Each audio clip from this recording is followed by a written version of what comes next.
cerrada y pobre, escarcha de tus días y de mis noches, hambre y cebolla, hielo negro y escarcha grande y redonda.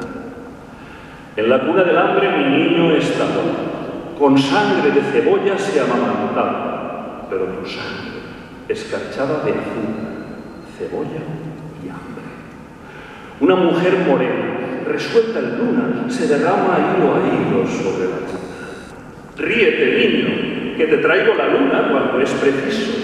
Alondra de mi casa, ríete mucho, es tu risa en los ojos la luz del mundo. Ríete tanto que mi alma al oírte bata el espacio.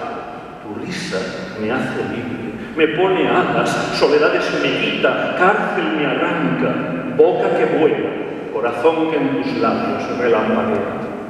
Es tu risa la espada más victoriosa, vencedor de las flores y las alondras, rival del sol, porvenir de mis huesos y de mi amor. La carne aleteante y súbito el párpado, el vivir como nunca coloreado, cuánto jilguero se remonta y aletea desde tu cuerpo. Desperté de ser niño, nunca despiertes. Triste llevo la boca, pues ríete siempre, siempre en la cuna, defendiendo la risa pluma por pluma. Se te vuelo tan alto, tan extendido, que tu carne es el cielo recién nacido.